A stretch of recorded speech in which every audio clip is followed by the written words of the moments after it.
Gabe Cooley attended Jackson Middle School, and upon hearing the news on Monday of his passing, it's been a very somber place.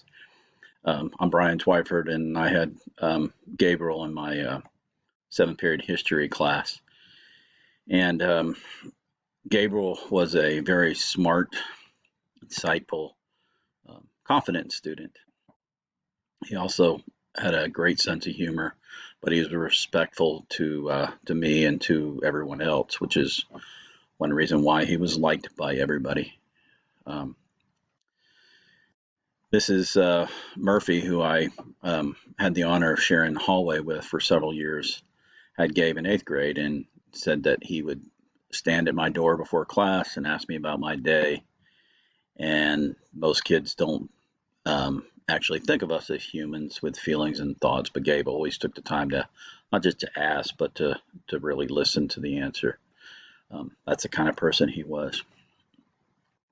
Gabe also was a champion. He was on our district champion football team in seventh grade, a team that had a lot of talent, but won because they had a lot of heart, and no one had a bigger heart than Gabe Cooley. Um, it doesn't surprise me that he's made such an impact in a short period of time at Cal Allen because of the kind of person that I knew that he was. And so when the players bring his jersey out to midfield before every game, um, know that they won't just be bringing out his jersey, but that they will be bringing out the champion's heart for each and every game at Cal Allen. Uh, he's, in my mind, he's always going to be a Jaguar. Pictured just here, and when I see his face, you know, I just remember the great kid that he was. We're always going to remember him here.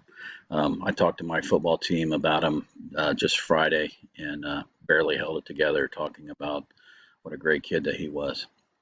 And so I want to close by saying that we'll always remember him here at Jackson Middle School.